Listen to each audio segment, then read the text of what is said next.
Hi, this is Rich the Engineer Muni, PPA board member and Kentucky State Director, coming to you from the World Series of Poker with this week's update on the fight for poker rights.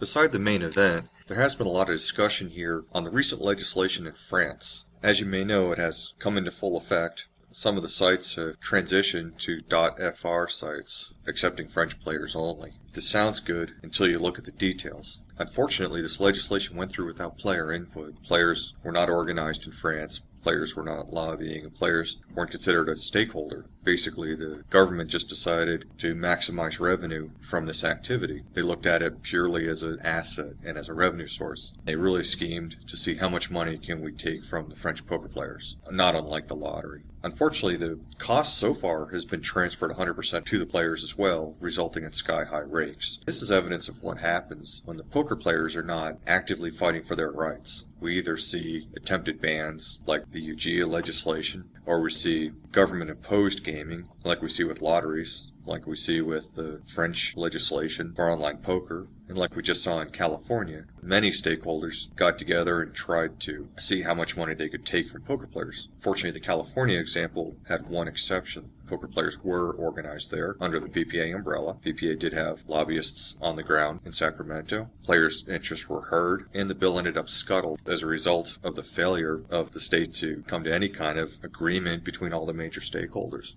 This is why it's imperative that we keep up the fight on Capitol Hill. We all need to be writing and calling. I can't stress it enough. We don't want to have poker imposed upon us. We want to have poker licensed and regulated to benefit the poker players. So let's ensure that we're being heard on the Hill. Then our lobbyists will be able to point to that support when they're talking to lawmakers and representing our viewpoints. They'll be able to show what they've been showing to date, that there are millions of Americans who demand this liberty. There's enough economic activity there for everyone. Legislation doesn't have to be a vacuum cleaner to suck every loose penny out of the infrastructure of poker. I encourage everybody, be sure to be a good part of the PPA, be sure to join, be sure to be a full member, be sure you're writing to Congress, be sure you're calling Congress, be sure you're participating on the forums, and just be sure it's known that you're demanding liberty. Thank you very much.